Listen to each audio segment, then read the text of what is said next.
자, 30번입니다. 국토교육법상 개발밀도 관리구역에 관한 설명으로 옳은 것은 우리 앞 시간에 개발밀도 관리구역과 기반시설 부담구역 개요 설명을 드렸기 때문에 바로 문제를 해설하겠습니다. 개발밀도 관리구역의 지정과 변경을 한 도시군관리구역은 시도지사, 대도시장이 결정한다. 틀렸죠? 개발밀도 관리구역은 도시군관리구역상 용도구역이 아닙니다. 그래서 누가 지정하죠? 서울은 특별시장, 광역시는 광역시장에서 특광, 특시, 특별자치시장이죠. 특도, 특별자치도의사 그리고 시장 군수가 지정합니다. 관할 시청 군청에서 지정한다라고 기억하시면 돼요. 2번 해당 지역의 전년도 인구 증가율이 그 지역에 속하는 시군 전년도 인구 증가율보다 20% 이상 높은 지역은 개발밀도 관리구역이 아니고 기반시설 부담구역 지정 대상이잖아요. 이것도 우리 앞 시간에 복습했던 거죠. 네. 기반시설 부담구역 지정 대상입니다. 3번. 개발밀도 관리구역을 지정하려면 개발밀도 관리구역의 명칭, 범위, 건폐율, 용적률 강화 범위를 포함하여 지방도시계획위원회의 심의를 거쳐한다. 맞습니까? 네. 지방도시계획위원회의 심의를 거쳐서 지정합니다. 밑을 적어 놓죠. 지방도시계획위원회의 심의를 거쳐 밑에다가 적어둡니다. 아니야. 주민의견 청취율 차 있다 없다? 없다는 게 특징이었죠. 개발밀도 관리구역 지정 절차에서는 주민 의견을 듣지 않고 지방도시계획위원회 심의만 거쳐서 지정합니다. 그래서 정답은 3번이 되죠. 4번. 자연녹지지구로서 개발행위로 기반시설 수용 능력이 부족할 것으로 예상되지만 새로운 기반시설 설치가 곤란한 지역은 개발밀도 관리구역을 지정할 수 있다. 자연녹지지역, 녹지지역은 개발이 완료된 지역이 아니잖아요. 그죠? 대부분이 미개발된 상태로 남아있죠. 그래서 녹지지역이 아니고 주거, 상업, 공업지역이죠. 주거지역, 상업지역, 공업지역으로서 개발행위로 인하여 그렇게 나와야 되죠. 네, 자연녹지지역은 개발이 완료된 지역이 아니기 때문에 완료될 수가 없죠. 네, 그래서 녹지지역은 개발밀도 관리구역 지정 대상이 아닙니다. 주거지역, 상업지역, 공업지역으로 용도지역이 지정되어 이미 개발이 완료된 지역에서 재개발, 재건축 등 새로운 개발행위로 도로 등 기반시설 부족이 예상되는 지역을 대상으로 개발밀도 관리구역이 지정되죠. 5번. 개발밀도 관리구역 안에서는 해당 용도 지역에 적용될 건폐율이 아니고 용적률이죠. 용적률 50% 부위반에서 용적률을 강화하여 적용합니다. 건폐율 강화입니까? 용적률입니까? 그렇죠. 건폐율과 용적률을 모두 강화 적용할 수 있다라고 법률로 규정되어 있지만 실제로 대통령령은 용적률 강화에 관한 규정만 두고 있습니다. 그래서 용적률 최대한도 50% 부위반에서 용적률을 강화 적용한다라고 해야 되죠. 정답 몇 번이죠? 3번. 국토교육법상 다음 조건에서 충족 가능한 연면적, 증축 가능한 연면적이 그러면 현재 건물이 있죠. 얼마를 더 증축할 수 있을까? 그런 뜻입니다. 2번. 한 개의 대지 1000제곱미터가 700제곱미터는 2종 일반 주거지고 나머지 300제곱미터는 제1종 일반 주거지에 걸쳐 있다라고 되어 있습니다. 그리고 그 대지에 지하 1층 200제곱미터는 창고, 지상 1층 200제곱미터는 부속 주차장, 지상 1층, 2층, 3층은 400제곱미터는 일종 건생시설이다. 이렇게 되어 있네요. 네, 그러면은 일단은 고개를 듭니다. 고개를 들어보시고요. 한 개의 대지가 두 개의 용도지에 걸쳐 있습니다. 한 개의 대지가 두 개의 용도지에 걸쳤는데 1000제곱미터 가운데서 2종 일반 주거지역에 700이구나. 2종 일반 주거지역에 700제곱미터고 1종 일반 주거지역에 나머지 300제곱미터가 걸쳐 있다. 그렇게 되어 있습니다. 우리 배우기를 한 개의 대지가 두 개의 용도지에 걸쳤는데 둘 중 작은 면적이 330제곱미터 이하가 있으니까 여기 적용해야 될 건폐율과 이 대지에서 건축을 할 때 건폐율과 용적률은 뭘 중요하죠? 가중평균값. 그리고 가중평균값으로 산정된 용적률 구하는 문제를 보시면 돼요. 대지 면적을 알고 있으니까. 한번 봐요. 우리 지금 뭘 구해야 되죠? 이 대지에 건축하는 연면적을 구해야 되잖아요. 연면적을 구해야 되죠. 연면적을 구하려면 공식이 한번 봐요. 용적률은 어떻게 되죠? 용적률은 대지 면적에 대한 건축 연면적 비율. 이게 용적률이잖아. 그러면은 연면적을 알려면 뭘 알면 되죠? 대지 면적은 지금 알고 있잖아. 700에 300이가 1000이잖아. 그럼 뭘 구하면 되죠? 용적률. 근데 이때 용적률은 가중평균 용적률이잖아. 가중평균 용적률을 구하면 문제는 해결되는 거예요. 그래서 자, 가중평균 용적률을 구하면 이렇게 되죠. 가중평균 용적률입니다. 가중평균 용적률은 대지 면적이 얼마입니까? 1000. 1000제곱미터 대지가 2종 일반 주택에 얼마 거쳤죠? 700. 그 2종 일반 주거죠. 700제곱미터 대지에 적용하는 용적률은 10분 해봐요. 10분 해보시면 2종 일반 주거지가 허용된 용적률 치량도가 얼마죠? 150. 그래서 700 곱하기 150 더하기 1종 일반 주거지가 300제곱미터죠? 네, 300제곱미터. 1종 일반 주거지가 허용하는 용적률이 얼마입니까? 100. 이거 계산하면 이게 가중평균 용적률이야. 이 계산하면 가중평균 용적률이 얼마나 나오죠? 가중평균율이 135%가 나와요. 135%. 가중평균 용적률이 135%예요. 그러면은 연면적을 일단 구해야 되니까 용적률이 얼마라고? 135. 대지 면적 얼마라고? 1000. 연면적 구해야 되니까 곱하기 x. 두 개씩 되면 10 곱하기 135 하면은 얼마죠? 1350제곱미터를 건축할 수 있죠. 그럼 이런 뜻이잖아. 대지 면적이 1000제곱미터일 때, 대지 면적이 1000제곱미터일 때 용적률을 135%를 허용하면은 건축 가능한 연면적이 얼마라는 거죠? 1350제곱미터를 건축할 수 있는데 현재 대지에 건축된 연면적이 얼마인지를 알면은 그걸 빼버리면은 증축 가능한 연면적을 알 수 있잖아요. 근데 아까 B번에 보니까 현재 대지에는 해당 대지에는 지하층 200 창고, 지하층은 용적률 산정을 위한 연면적이 포함인가 제외입니까? 제외. 지상층에 부속 주차장을 쓰는 1층도 제외. 그러면 지상층 2층, 3층의 연면적이 얼마로 되어 있습니까? 400. 그러면은 현재 건축된 게 한 봐요. 여기 보세요. 대지 면적이 1000제곱미터대 용적률 135%를 허용하면 건축 가능한 연면적이 1350제곱미터인데 현재 건축되어 있는 연면적이 얼마죠? 400제곱미터니까 앞으로 증축할 수 있는 것은 얼마죠? 950제곱미터를 증축할 수 있다. 950제곱미터를 증축할 수 있다. 950제곱미터 850이가 950 맞죠? 950제곱미터를 증축할 수 있다. 그렇게 보면 되는 거죠. 그래서 정답은 2번인데 이런 문제가 나오면 빨리 풀어도 1분 안에 돼요, 안 돼요? 안 되죠. 그러니까 어떻게 하라고 그랬죠? 최선을 다하라고 했습니까? 버리라고 했습니까? 빨리 패스, 통과해야 돼, 통과. 이걸 잡고 앉아있으면 안 돼, 이제 잡고 앉아있으면. 패스를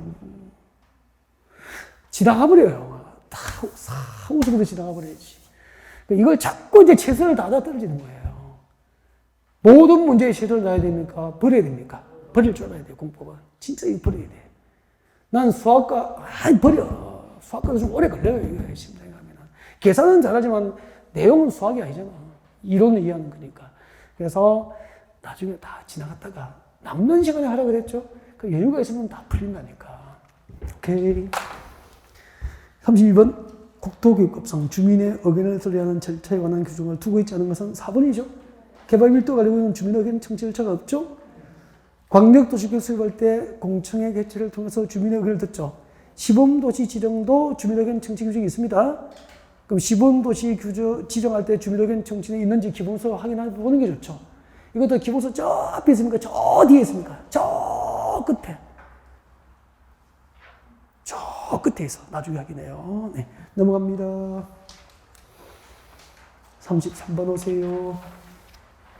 국토교육법상 도시군 계획시설 결정 해제 신청 등에 관련된 다음 빈칸의 순서로 알맞은 것은 문제풀이 할 때 한 거구나.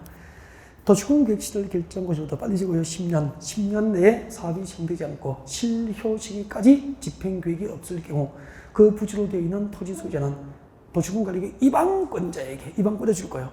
도시군관리계 입안권자에게 그 도시군 계획시설 결정 해제 결정 동그라미 해제 동그라미 결정 해제를 위한 도시군관리계 입안을 신청할 수 있어요. 제일 뒤에 입안 신청할 수 있다 줄 거예요. 도시군 계획시설 결정 해제 입안을 신청할 수 있다. 해제 입안 신청을 받으려면 몇 개월이라고 했죠? 3개월 내에 입안 여부를 결정해서 토지 소유자에게 알려야 됩니다. 그래서 미연보는 3개월입니다. 기억미연을 짝 찍어요. 해제 입안 신청에 대한 대답은 입안 신청 받고 몇 개월 내에 해야 되죠? 3개월. 그 다음에 D곡번. 위 해제 입안을 신청한 토지 소유자는 그 해제를 위한 도시군 관리계획 입안이 안 되면은 해당 도시군 관리계획 결정권자에게 결정을 해줄 거예요. 결정권자에게 도시공계획시설 결정 해제 신청을 주세요. 결정 동그라미 해제 동그라미 결정 해제를 위한 도시공관리구역 위반을 신청할 수 있다 이 말입니다. 결정 해제를 신청할 수 있다. 신청할 수 있다 미치고 되죠. 자, 결정 해제 신청을 받으면 그날부터 몇 개월? 2개월 내에 결정 여부를 토지 소유자에게 알려야 됩니다. 해제 미음번 해제 신청을 한 토지 소유자는 해당 도시공개시설 결정이 해제가 안 되면은 누구에게? 국토교통장관에게 도시공개시설 결정 해제 심사 신청이 가능합니다.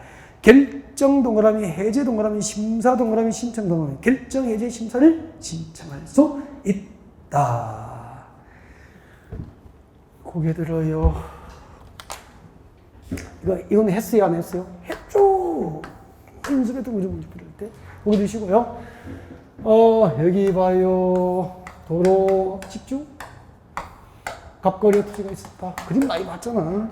갑거리의 토지를 대상으로 여기다가 도로를 설치하겠습니다. 라고 결정고시를 해버리면 그때부터 갑거리의 토지는 뭐로 묶였죠? 도시공계획시설 묶여버렸잖아요. 도시공계획시설 부지, 도로용지로 결정고시된 갑거리의 토지였으면 건축물의 건축 등 개발 일가를 할 수 있다? 없다? 없다. 이게 언제 개발이가 안 나는 거야. 땅값은 오릅니까? 떨어집니까? 떨어지지. 매수할 자가 있어. 누가 도로용지로 결정된 땅을 매수하겠냐고. 그죠? 근데 2년 동안 공사가 미집행됐어. 2년 내에 사업이 미집행되고 단계별 집행계획 등 수립 없으면 건축법상 임시 가설 건축물의 건축 등이 허가되는 거 맞죠? 다시 복습해요. 가설 건축물의 건축, 공작물 설치, 건축물의 개축 또는 재축이 허가될 수 있죠. 이거 됩니다. 근데 10년 내에 사업이 미집행되고 지목이 대인 토지 소유자는 관할 시점 연착에 뭐 한다고? 매도 승고할 수 있죠. 근데 10년 동안 공사가 미집행된 상태에는 지목이 대이면 매도 승고라도 해먹지. 지목이 대지가 아니면 매도 승고를 못 하는 거라. 구제를 못 받는 거라. 그래서 만든 제도야. 10년 동안 공사가 미집행되고 앞으로 실효 시기까지. 그럼 실효 시기는 뭐지? 실효는 언제 되지? 20년 동안 사업 결정고시 20년 동안 미집행되면 그 다음날 실효되잖아. 결정의 효력이 실효되잖아. 그 실효 시기까지 구체적인 단계별 집행계획상 집행계획이 있어 없어? 없어. 이럴 경우에는 이 도시공계획시설 결정을 해 이방권자에게 내 땅의 도로용지로 결정하기 위한 도시공관리계획을 해제, 그 결정을 도시공계획시설 사업 결정을 해제하기 위한 도시공관리계획 위반을 해달라고 해제 위반 신청할 수 있다 이 말이라. 알겠죠? 해제 위반 신청할 수 있는 거예요. 해제 위반 신청 받으면 몇 개월 내에 위반 여부를 결정해서 알린다고? 3월 내에 알게 되는 거야. 근데 해제 위반이 안 됐어. 이번에 누구에게 찾아가죠? 결정권자에게. 아시겠죠? 결정권자에게 이번에는 당신이 내 땅에 도로용지로 결정고시를 했으니까 그 결정을 결정 해제를 결정권자에게 뭐 할 수 있죠? 신청할 수 있는 거야. 결정을 해제해달라고 신청할 수 있는 거야. 도시공계획시설 사업 결정을 해제해달라고 신청할 수 있어. 몇 개월 내에 대답해야 되지? 2월 내에 해제 여부를 결정해서 알려줘야 되는 거야. 해제 위반 신청은 3개월 내에 알려야 되죠? 결정 해제 신청은 몇 개월 내에 알려야 되죠? 2개월. 이런 걸 비교해서 다 외우라고. 전체적인 흐름이잖아. 흐름을 쫓아서. 근데 결정 해제가 안 됐어. 그럼 누구 찾아가야 되지? 국토교통장관에게 내 땅의 도시공계획시설 사업 결정이 정당한지, 결정 해제가 되는지 안 되는지, 결정 해제 심사해달라고 국토교통장관에게 신청할 수 있단 말이야. 마지막으로 국토교통장관에게 결정 해제 심사 신청할 수 있는 거예요. 이대로 편집을 지금 해놨잖아. 기억부터 미음까지. 맞죠?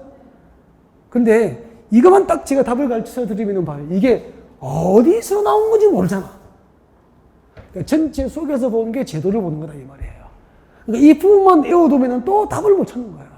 조금만 비틀어버리면. 그래서 10년 미집행에 지목이 대지면 매도 신고하는데 지목이 대지가 아니면 매도 신고를 못하니까 입안권자에게 해제 입안 신청하고 결정권자에게 결정 해제 신청하고 결정이 해제가 안 되면은 국토교통부에 결정 해제 심사 신청하는 제도가 도입됐다 이 말입니다. 이해가 됐죠? 네.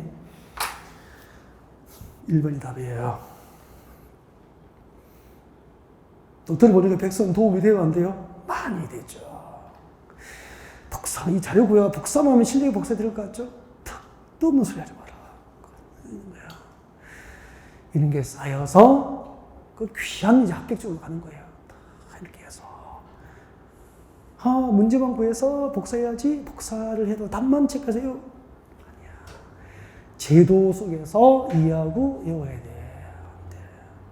34번. 도시개발법 명상 도시개발구역 지정 제한과 요청에 관련된 설명입니다. 네, 많이 했는데 뭐 이것도 지난 금요일 했구나. 도시개발 사업 시행자로 지정될 수 있는 자는 도시개발구역 지정을 요청합니까? 제한합니까? 제한. 누구에게 제한하죠? 이걸 말할 수 있어야 된다고 했죠. 누구에게? 제주특별자치도에서 시장, 공소, 구청장에게 도시공관리법 위반을 제한할 수 있어. 맞죠? 단 제한을 받은 제주특별자치도에서는 지정권이 있지만 시장, 군수장 지정권이 없으니까 누구에게 요청하죠? 행정이니까 요청이잖아. 누구에게? 시도지사에게 요청. 단 도시개발 사업 시행으로 지정될 수 있지만 누가 지배되죠? 국가, 지자체, 지방자치단체, 행정이니까 제한 못하잖아. 또 누가 지배되죠? 도시개발구역 지정 단계에서 아직까지 설립도 안 된 조합은 제한을 못하는 거잖아. 그래서 국가지자체 조합은 제외하고 수업했을 거예요. 34번, 1번. 시행자인 조합은 특별자치도의사, 시장, 군수자에게 도시개발구역 지정을 제한할 수 있다. 조합은 제한자에서 제외되죠? 누가 제외되죠? 국가, 지자체, 조합 제외잖아요. 정답은 1번입니다. 제한 2번, 제한을 받은 자는 수용 여부를 몇 개월 내에 제한자에게 통보하죠? 1개월. 한국철도공사법상 한국철도공사의 장은 한국철도공사의 장 줄 거예요. 한국철도공사의 장은 정부 추정기관입니까? 공공기관입니까? 이꼴 공공기관의 장이 되잖아. 공공기관의 장. 국가철도공단의 장은 정부 추정기관의 장이 되는 거죠. 한국철도공사의 장은 공공기관의 장이잖아. 일단 행정입니까? 비행정입니까? 비행정. 비행정이니까 요청합니까? 제한합니까? 제한. 그래서 한국철도공사법상 한국철도공사의 장은 공공기관의 장으로서 30만 주 이상 규모로 국가계획과 밀접한 관련이 있는 도시개발구역 지정 제한을 국토부에게 제한할 수 있죠? 네. 공공기관장은 국토부에 요청입니까? 제한입니까? 제한 동그라미.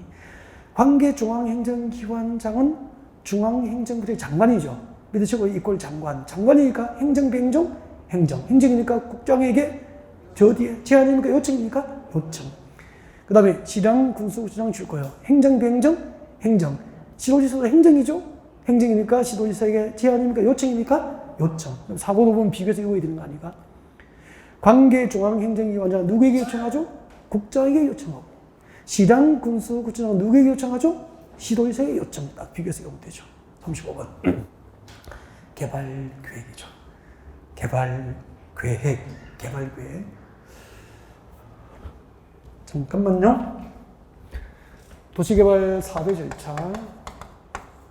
제일 먼저 계획적인 신도시 개발이 필요한 지역에 대해서 도시개발구역을 지정 고시합니다. 도시개발구역으로 지정하여 고시합니다. 지정권자가 도시개발구역 지정을 하려면 동시에 뭐하죠? 개발계획을 수립해야 되죠. 그 다음에 뭐죠? 도시개발 사업 시행자를 결정하게 되죠. 그 다음에 뭐죠? 실질계획을 작성해서 인가받고 고시하죠. 그때 개발계획 수립시기. 언제 수립하죠? 지정권자가 도시개발구역 지정을 하려면 동시에 수립하는 게 원칙인데 예외적으로 도시개발구역 지정 후에도 개발구역 수립이 가능하죠.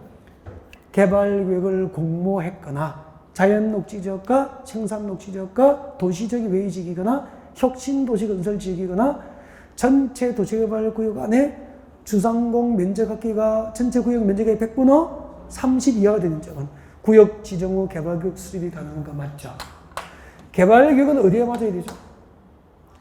광역도시계획과 도시군 기본계획에 맞도록 수립해야 되죠. 그래서 광역도시계획과 도시군 기본계획 개발구역 수립 기준이잖아. 그 다음에 도시개발 사업을 환지 방식으로 하면 구역 안에 토지 수용을 해요, 안 해요? 안 하니까 사업 대상 토지 면적 3분의 2 이상의 토지 소유자의 동의, 토지 소유자 총수 2분의 1 이상의 동의를 넣어서 개발구역 수립하는 거 맞죠? 그래서 개발구역 수립 시 동의 요건은 수용 방식일 때입니까? 환지 방식입니까? 환지 방식으로 도시개발 사업을 목적으로 개발구역 수립할 때만 동의 요건을 필요로 하는 거예요. 그 다음에 개발계획 내용이 기본서 보면 동그라미 1번부터 한 18번까지 있는데 4개를 외우잖아. 구역 지정 이후에, 구역 지정 이후, 도시개발구역 지정 후 개발계획에 포함되는 거. 구역 지정 후 개발계획에 포함되는 거 4개는 외워야 되죠. 기수, 세단. 기수는 세단을 탄다. 지금 이것들은 기본서를 저하고 수업하시면 딱 펼치면 다 체크되어 있는 것들이라고. 이거 전체를 복습하시면 돼요.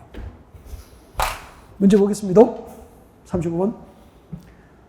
도시적인 외지역이 줄거예요. 도시적인 외지역은 죽겠죠? 도시개발구역 지정하려면입니까? 지정 후입니까? 도시개발구역 지정 후 개발구역 수립이 예외적으로 허용되잖아. 1번이 답이잖아요.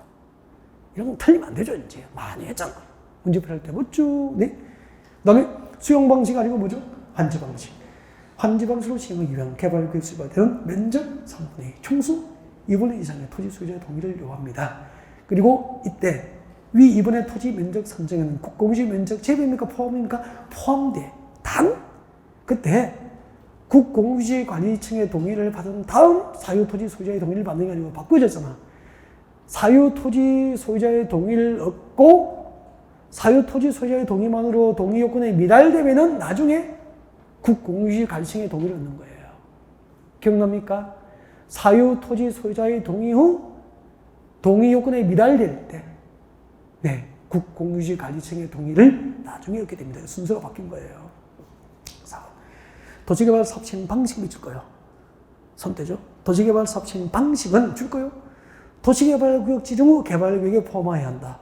도시개발구역 지정 후 개발계획에 포함해야 한다. 밑에 적어요. 도시개발구역 지정 이후에 개발계획에 포함해야 하는 게 뭐죠? 기수세단. 기반시설 설치에 필요한 비용 부담 계획, 수용과 사용의 대상이 될 토지 등의 세부 목록, 세입자 주거 및 생활 안정 대책, 단계별 사업 추진 계획. 그래서 기수세단 교재 찾아서 연습할 것 안 적어드려요. 기수세단 적어놓고 확인해서 연습하셔야 되고, 이거 기수세단 연습 안 하면 안 됩니다. 기가 뭐죠? 도시개발구역 밖의 지역에 기반시설 설치할 때 기반시설 설치에 필요한 비용 부담 계획, 수용과 사용의 대상이 될 토지 등의 세부 목록, 세입자 주거 및 생활 안정 대책, 단계별 사업 추진이 필요한 경우 단계별 사업 추진 계획에 관한 사항을 됩니다. 이런 것을 봐요. 그냥 외울 때 미친 듯이 외워야 된다니까. 지금쯤은 미친 듯이 외워버려야 돼요. 잊어버리고 또 외우고 또 잊어버리고 또 열심히가 아니고 미친 듯이. 아셨죠? 이제 지금부터는 미친 듯이 해요. 지금 5번 개발계획은 어디에 맞아야 되죠? 광역도시계획과 도시군 기본계획에 맞아야 되죠. 35번에 보기 1번부터 5번만 X, OX로 판단하고 왜 어디가 틀린지를 말할 수 있으면 개발계획 수능 준비 거의 끝이에요. 중요한 거 다 넣어놨잖아. 36번 개발계획 공모. 이건 잘 안 하거든. 문제 풀이할 때 보완을 해야 돼. 개발계획 공모 밑줄 거 동그라미 1번. 자, 개발계획을 공모할 경우에는 예외적으로 도시개발구역 지정 이후에 개발계획 수립이 가능합니다. 지정권자는 도시개발구역 지정 후 개발계획안을 공모할 경우에는 공모 참가 자격 및 일정 등 사항을 일간신 및 간부 등 공부에 1회 이상 공고합니다. 3번 개발교육안을 공부하는 경우 줄거 이거는 응모기간 개발교육 응모기간은 며칠? 90일 이상으로 하면 되는 기억합니다. 그 다음에 4번 지정구제는 응모자가 둘 이상일 경우에는 줄거 놓죠. 응모자가 둘 이상인 경우에는 공모심의위원회를 구성해서 제안된 개발교육안을 심사할 수 있어요. 그리고 선정된 개발교육안의 응모자를 우선해서 시행자로 지정해서는 안 된다가 아니고 선정된 개발교육안의 응모자가 시행자 자격 요건을 갖춘 경우에는 우선적으로 우선하여 시행자로 지정할 수 있습니다. 나중에 해설지 나갈 거예요. 네. 응모자가 시행자 자격 요건을 갖춘 경우에는 응모자가 자격 요건을 갖춘 경우에는 우선적으로 응모한 자를 시행자로 지정할 수 있다 이 말입니다. 5번이 정답이에요. 응모자가 선정된 응모자가 시행자 자격 요건을 갖추고 있어. 그럼 우선적으로 시행자로 지정할 수 있다 없다? 있다. 37번. 도시개발법상 도시개발 사업 시행 방식, 도시개발 사업 시행 방식에 관련된 설명으로 옳은 것은 고개 들죠?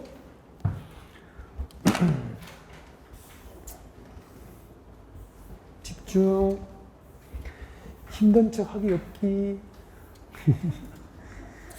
힘든 척 하기 없기. 저도 좀 주사 먹고 하잖아요. 저보다 힘든 척 하시면 안 돼. 저는 서가 있고 형도 앉아 계시잖아. 자, 보시고. 도시개발법상 도시개발 사업 방식, 수용 방식. 언제 도시개발 사업 방식으로 수용 방식을 결정한다 그랬죠? 목적이 뭐죠? 수용 방식으로 도시개발 사업을 하는 목적이 뭐라고 그랬죠? 주택 건설에 필요한 외워요 택지 등의 맨날 하는 거잖아. 집단적인 조성과 공급을 목적으로 수용 방식 맞죠? 그 다음에 대지로서의 효용 증진, 공공시설 정비를 목적으로 하거나 인근 지역보다 지가가 현저히 높아서 수용 또는 사용 방식으로 하는 것이 곤란할 때는 환지 방식으로 하잖아. 두 가지 방식이 혼합되면 무슨 방식이죠? 혼용 방식이잖아. 혼용 방식은 두 개가 있죠. 분할 혼용 방식하고 안 배웠다 가면 안 돼요. 다 배웠어요. 미분할 혼용 방식이죠. 잘 안 하죠, 근데. 강조를 하지는 않잖아, 그렇게. 근데 잘 모르죠, 이제. 이런 걸 보완을 해야 됩니다. 나는 분할 혼용 방식과 미분할 혼용 방식이 무엇인지 모르는데, 그럼 깜짝 놀라면서 체크해서 나중에 기본서 확인하고 다시 하라니까. 이런 걸 발견하려고 지금 듣는 거예요. 분할 혼용 방식이란 두 가지 방식이 들어가 있는데, 혼용 방식인데, 여기는 수용 방식, 여기는 환지 방식. 환지 방식이 적용된, 수용 방식이 적용되는 지역과 환지 방식이 적용되는 지역이 구분되어 있죠. 이러면은 수용 방식이 적용되는 지역과 환지 방식이 적용되는 지역이 사업 시행 지구별로 A지구, B지구 이렇게 나누어져 있으면 구분되어 있으면 분할 혼용 방식이라. 근데 여기는 두 가지 방식이 섞여 있는데 어느 쪽이 환지 방식인지 어느 쪽이 수용 방식인지 사업 시행 지구별로 구분이 돼 있어 안 돼 있어? 안 돼 있으면 미분할 혼용 방식으로 부르는 거라고.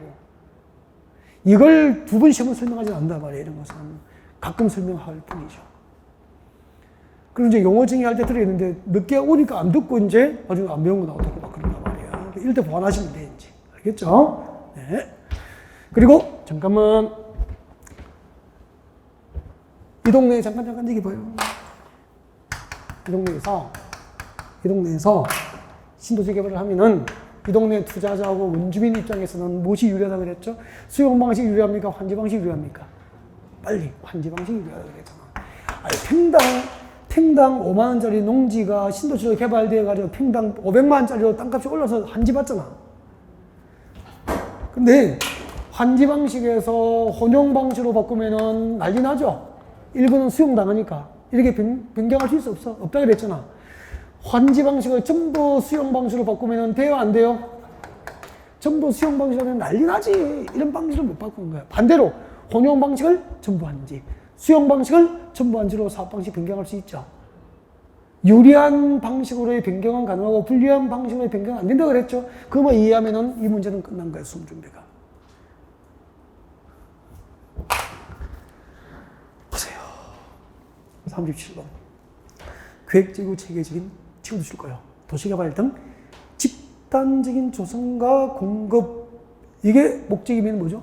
수용 방식으로 하잖아. 택지 등의 집단적 조성과 공급을 목적으로 하는 무슨 방식? 수용 방식이라니까. 환제 방식 틀렸잖아요. 2번. 도시개발 사업의 사업 시행적으로 분할하지 않고 사업 시행적으로 분할하지 않고 수용 방식과 환제 방식을 혼용하여 시행하면 뭐죠? 미분할 혼용 방식이잖아. 미분할 혼용 방식으로 할 수 있어? 없어? 있잖아. 이거 답이 2번이에요. 이렇게 너무 어렵다 이제. 뭐 찾는 거야 무슨 말인지를. 어려워요. 설명 안 들으면. 그 다음에 3번. 도시개발 사업 시행 방식을 환제 방식은 완전 유리한 거잖아. 환제 방식에서 수용 또는 사용 방식으로 변경할 경우에는 도시개발 사업 방식을 변경할 수 있다 없다? 없다. 있다 틀렸잖아. 4번. 도시개발 사업 시행 방식을 혼용 방식에서 전부 환제 방식으로 변경할 수는 있다. 없다. 틀렸죠? 그 다음에 5번. 시행자는 토지 소유자가 도시개발 사업 시행 방식을 수용 또는 사용 방식에서 혼용 방식으로 변경하면은 일부는 환제를 받게 되죠. 유리해지잖아. 변경할 수 있다 없다? 있다. 3, 4, 5번은 이해하셔야 됩니다. 투자자와 원주민에게 유리한 방식으로의 변경은 가능. 투자자와 원주민 입장에서 불리한 방식으로의 변경은 불가능. 그렇게 이해해 두시면 됩니다. 38번. 도시개발법상 도시개발 사업 시행자에 관한 설명으로 틀린 것은 시행자. 1번. 지름고자는 도시개발 사업 전부 동그라미 환제 방식이 비추죠. 전부를 환제 방식으로 하면은 상상을 하게 됐죠. 전부를 환제 방식으로 하면 도시개발 구역 안에 수천 명의 토지 소유권을 하나도 수용을 안 하는 거잖아. 토지 소유자가 그대로 있을 거 아니에요. 그래서 누구를 지정하죠? 토지 소유자 또는 조합. 토지 소유자나 조합을 사업시행을 지정한다. 이게 원칙이라고. 다만 위 1번의 경우 토지 소유자 또는 조합이 개발구역 수립 고시로부터 몇 년? 1년 내에 시행자 지정 신청하지 아니하는 경우 등 일정 사유가 있습니다. 예외적으로 누구를 지정하죠?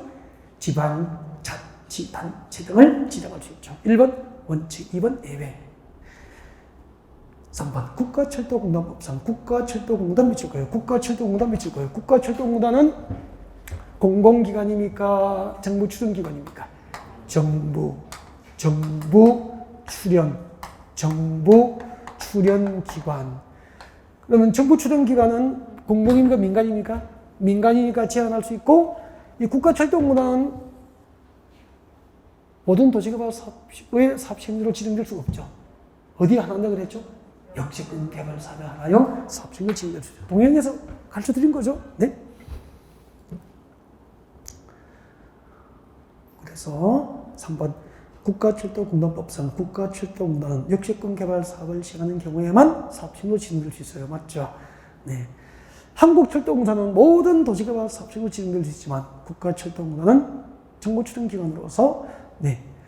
모든 도시개발 사업을 못해요. 역세권 개발 사업에 하나요? 사업시행으로 지정이 가능합니다. 조합 동작. 조합은 도시개발 사업 전부를 환제 방식으로 할 때 맞습니까? 환제 방식으로 할 때만 사업시행으로 지정이 가능합니다. 5번 지정권자는 도시개발 사업에 관한 실질구인가 받고 몇 년? 실질구인가 후 2년 내에 착수하지 않으면 시행자 변경이 가능합니다. 이게 뭐죠? 시행자 변경 사유. 뒤에다가 가로 열고 시행자 변경 사유 적어둡니다. 시행자 변경 사유. 시행자 변경 사유 4개를 복습하셔야 돼요. 틀리신 분은 5번이 정답이에요. 39번. 도시개발법상 도시개발조합의 임원에 관한 설명입니다. 도시개발조합의 임원은 조합장 1인 2사 감사를 둡니다. 2번. 조합의 임원은 조합원이 아니어도 정관이 정하는 바에 따라서 총회에서 선임할 수 있다. 틀렸죠? 조합의 임원은 조합원이 아니어도 틀릴 거예요. 조합의 임원은 의결권을 가진 조합원이 합니다. 임원이 되려면 의결권을 가진 조합원이어야 됩니다. 의결권을 가진 조합원 중에서 그렇게 되죠. 의결권을 가진 조합원 중에서 정관이 정하는 바에 따라서 총회에서 선임할 수 있다. 그렇게 됩니다. 그래서 2번이 정답이에요. 나머지 읽지 않겠습니다. 40번 별표 암기해야 돼, 암기. 여보세요? 총회가 있잖아요. 총회가 뭐죠? 조합총회는 조합원 전부가 참석하는 회의가 총회잖아요. 조합원 모두가 참석합니다. 총회. 총회 의결사항 중 일부를 대신하도록 만든 게 뭐죠? 대의원회가 되는 거야. 그러면 총회 의결사항 일부를 대신 결정할 수 있으니까 일부는 대행할 수 있어 없어? 없어. 그래서 총회 권한 중에서 대의원에서 대행을 못하는 거, 대행할 수 없는 것은 외워야 되죠. 총회 권한 중 대의원에서 대행을 못하는 거 어떻게 보냐면 이렇게 보죠. 정관개발, 환지임원. 정관개발, 환지임원. 합병, 해산에 관한 사항은 대행할 수 없다. 그렇게 봤죠. 정관개발, 환지임원, 합병, 해산에 관한 사항은 대행할 수 없다. 정관 변경 결정은 대의원에서 대행할 수 있어 없어? 없어요. 그럼 정관 변경 결정은 총회 필수 의결사항이라 대의원에서 대행 못하고 1번 정관 변경은 대행 못한다 이 말이라. 알겠죠? 개가 뭐죠? 개발이 뭐죠? 개발계획이라. 개발계획 수립과 변경 결정도 대의원에서 대행을 못하는가. 개발계획 수립과 변경. 환지는 뭐죠? 환지 예정제 가지고 뭐죠? 환지계획이야. 환지계획. 환지계획 수립 변경. 환지계획 수립과 변경 결정은 대의원에서 대행을 못하는 거야. 임원, 선임, 해임. 임원을 선임하고 해임 결정하는 것은 대의원에서 대행을 못하는 거야. 조합의 합병 해산 결정. 합병 해산 결정은 대의원에서 대행을 못한다는 얘기입니다. 아셨죠? 어떻게 오죠? 정관개발, 환지임원, 합병 해산에 관한 사항은 대행할 수 없다. 그럼 답이 몇 번이죠? 4번. 환지는 환지 예정지 지정이 아니고 환지계획 작성입니다. 환지계획 작성 변경 결정은 대행할 수 없다. 정답은 4번이 꼭 외워야 됩니다. 암기 이런 거는 필수 그냥 단순 암기상 외우는 거예요. 41번. 도시개발법상 각종 동의 요건에 관한 규정입니다. 동의 요건에 관한 규정인데 거기 한번 들어볼까요? 우리 도시개발법에는 너무 쉬워 이게. 이런 건 이제 뽑아 외울 때 면적대는 대부분 3분의 1이라 맞죠? 도시개발법에는 그냥 면적대는 3분의 1이고 충수뒤에는 충수 2분의 1 끝이에요. 이거 아닌 거만 외우면 되는 거잖아. 그죠? 그게 4번이야. 4번 조심해야 돼. 4번. 도시개발사업 첨부를 환지 방식으로 할 경우에는 아까 토지 소유자 조합을 지정하는 게 원칙이잖아.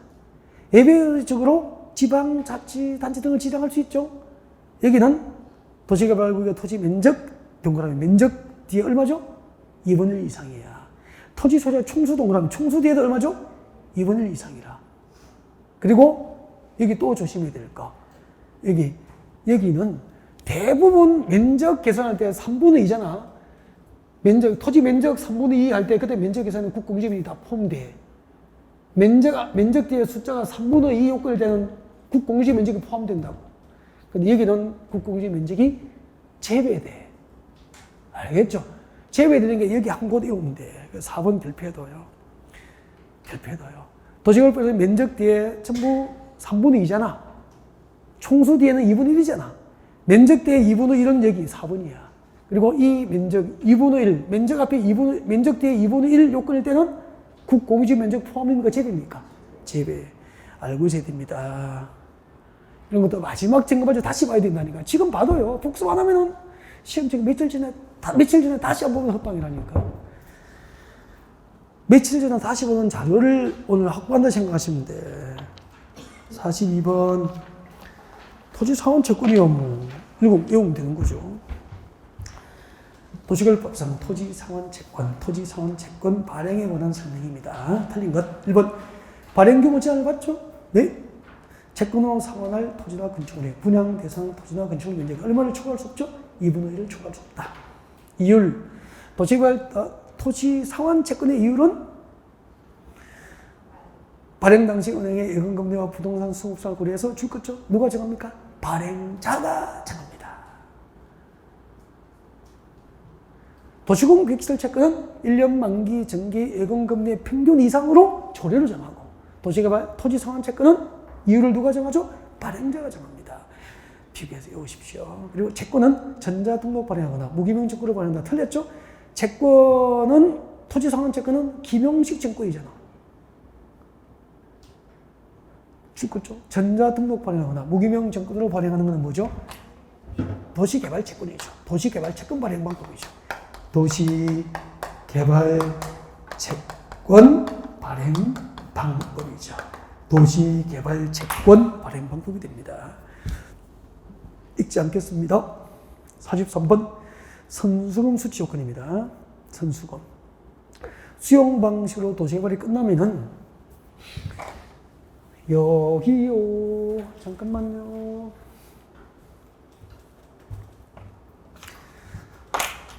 수용 방식으로 도시개발이 끝나면은 전체 도시개발 구역 안에 토지 면적 3분의 1 범위 내에서 미개발된 상태의 토지를 공급하면 뭐죠? 원형지 공급. 그러면 3분의 2 이상은 원형지입니까? 개발된 겁니까? 개발된 땅을 뭐라고 불러요? 택지 등으로 조성된 토지라고 해서 조성토지라고 하잖아. 조성토지 공급 그렇게 되잖아. 그죠? 이 원행지와 수용 방식으로 도시개발이 끝났을 때 원행지와 택지 등으로 조성된 토지를 공급받거나 사용할 자를 얻다. 지정권자의 승인을 받고 미리 그 대금 전부나 일부를 미리 받을 수 있죠. 이걸 뭐라 그래요? 선수금 수치. 공공시행자의 수치 요건하고 민간시행자의 수치 요건을 암기하는 게 핵심이에요.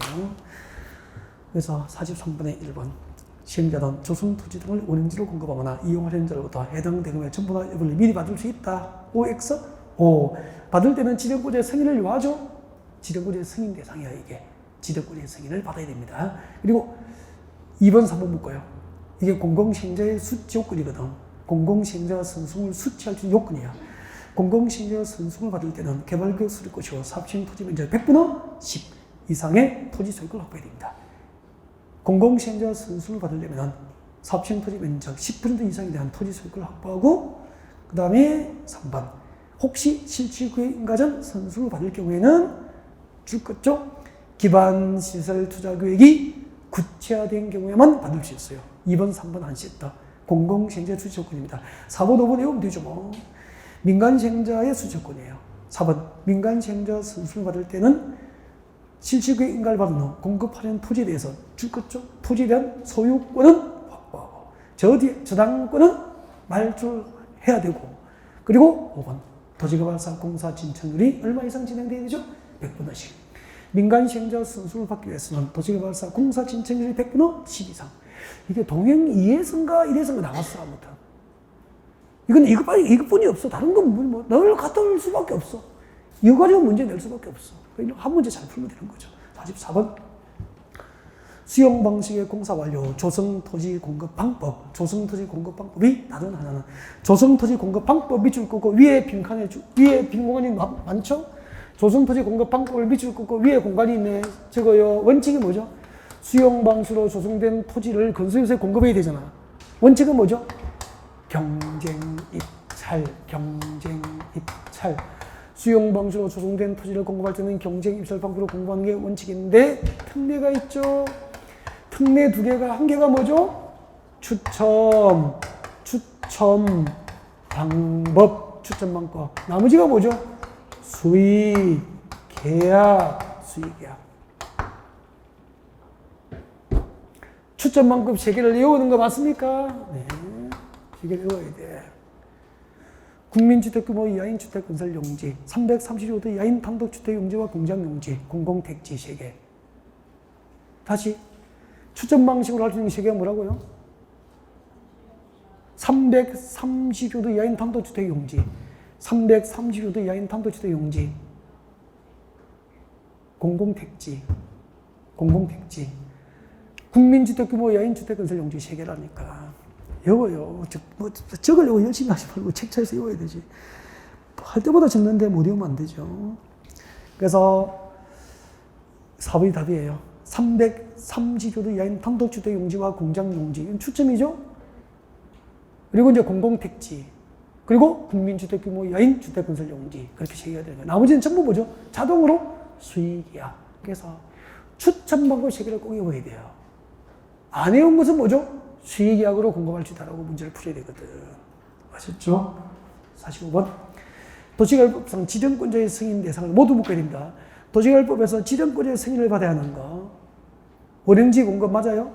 맞죠. 조성토지 공급 맞아요? 틀렸어요. 선승훈 수치 맞죠. 토지 상환 채권 발행 계획도 지정권 승인을 받죠. 도시개발 채권 발행은 누구에게 승인받죠? 행정안전부 장관 승인이죠. 그래서 맞는 것은 기역, 디귿, 리얼 3번이 답인데 니은번이 제일 중요한 거 아닙니까? 조성토지를 공급할 때는 조성토지 공급 계획에 대해서 지정부의 승인을 받아 안 받아? 조성토지 공급 계획은 지정부의 승인을 받는다에 진짜 많이 썼거든요. 이것도. 조성토지 공급 계획은 어떻게 하죠? 그렇죠. 제출 의무야. 조성토지 공급 계획을 지정권자에게 제출 의무가 있어. 제출하여야 한다. 이것도 문제 풀이할 때 엄청 강조하거든요. 조성토지, 수용방식으로 조성된 토지를 공급할 때는 조성토지 공급 계획을 지정권자에게 제출해야 한다. 제출 의무가 있어. 제출 의무. 지정권자에게 제출해야 한다. 이런 것은요, 수업 시간에 그렇게 강조해도 지금 또 막 필기를 다 하고 있거든. 처음 듣는 척 하면서. 그래서 이런 것은 별표 좀 해놓고 주의 좀 하십시오. 진짜라니까. 이거는 3주 안 보면 틀린다니까. 2주 안 보면 틀려요. 헛방. 2주 안 보면 내까지라니까. 나중에 시험지 받고, 나중에 해설 강의를 들으면은, 이것도 배운 거고, 이것도 했던 거 막 그렇게 된다니까. 2주 지나면 생각 안 납니다. 그럼 마지막에 내일 시험이면은, 오늘은 뭘 해야 되죠? 하루 전날, 이틀 전날은 공법을 꼭 보는 게 좋아요. 공법을 보는 게 좋아요. 민법은 하루 이틀에 안 잊어버려 이해된 것은. 맞죠?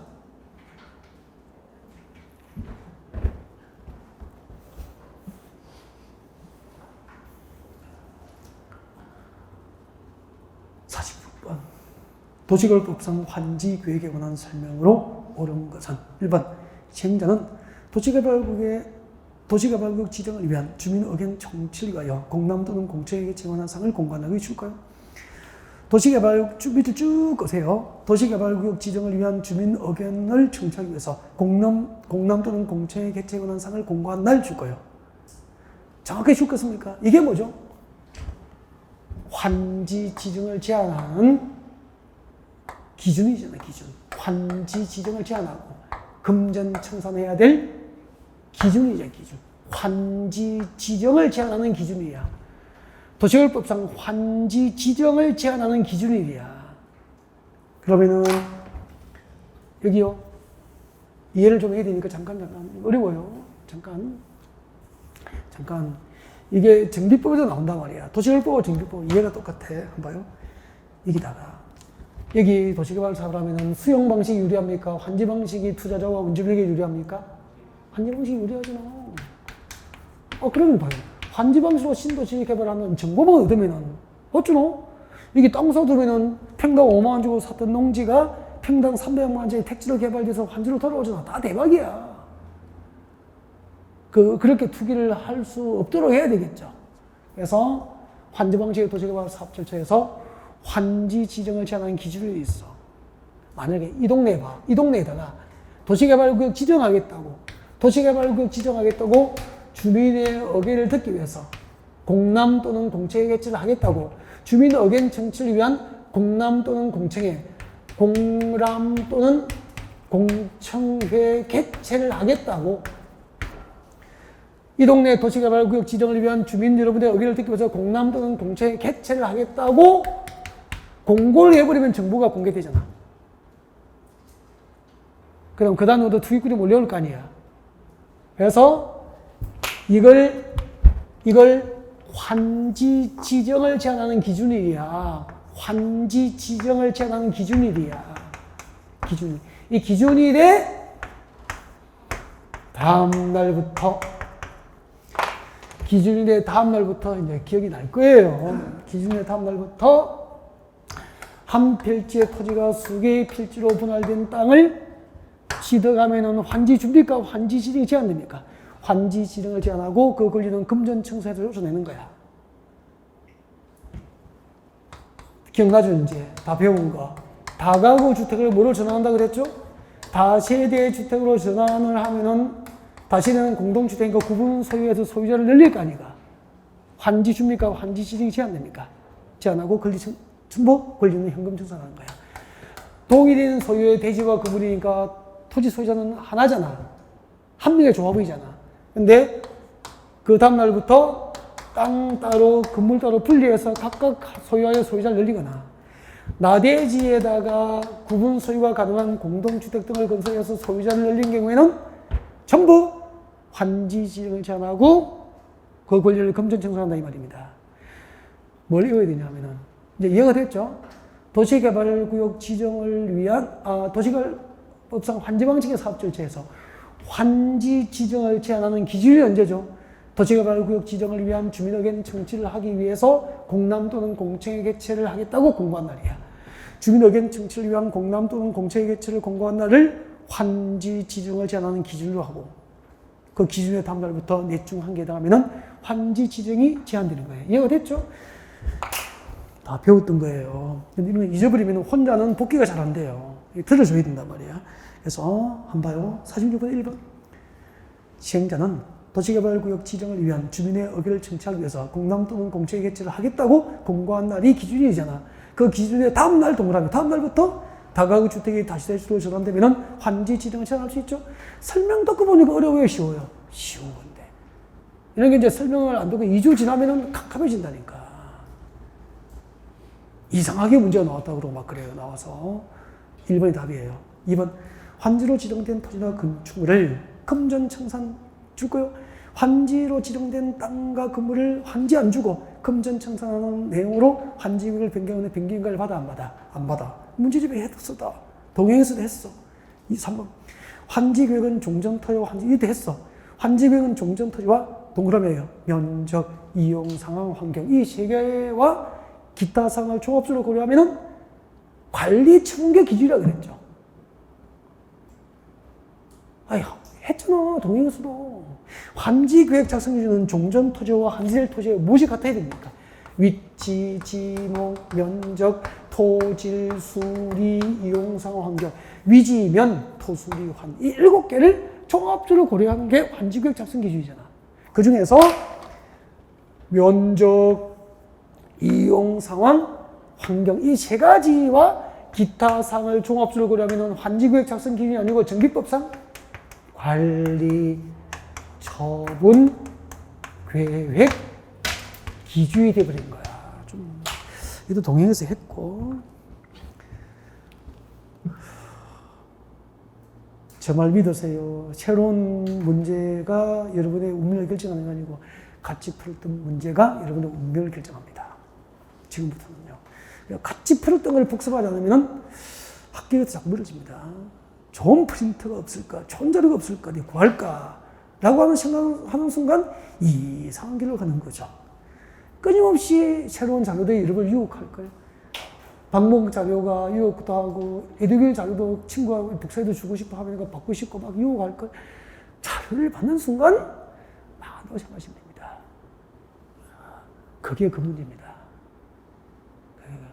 손대부등설 귀하게 여기고 반복하지 않는 사람은 계속 재수 사무소를 가는 거야. 자료 수집가들 다 거의 떨어지죠. 그러니까 오래 하면은 오래 공부하시면 이유가 있다니까. 들랑달랑 듣다 말다 했거나 한번 떨어지고 그 다음에 늦게 시작을 하거나 막 이렇게 하면 안 된단 말이야. 그리고 자료 수집을 끊임없이 하면서 본 것도 없고 안 본 것도 없고 막 이렇게 되거나 그럼 다 장수생이 된단 말이야. 그럴 확률이 높아지는 거죠. 다 되는 건 아니고. 자, 4번. 시행자는 면적이 작은 토지는 과소 토지가 되지 않도록 면적을 늘려서 청환지할 수 있죠. 그리고 과소 토지는 환지 대상을 제외할 수 있다. 5번 못 외우면 안 되잖아. 행정청이 아닌 시행자가 작성한 환지구역은 누구의 인가 맞죠? 환지구역 인가구자 누구죠? 지정권자가 아니고 누구죠? 이런 거 대답 못하면 심각합니다. 늘 강조하잖아. 누구죠? 제주특별자치도의사 그리고 시장, 군수처로부터 환지구역 인가를 받습니다. 환지구역 인가구자는 그 도시개발법에서 암기사항 중에서 중요한 겁니다. 네. 47번부터 좀, 네, 다음 시간에 할까요? 네. 다음 시간에 하겠습니다.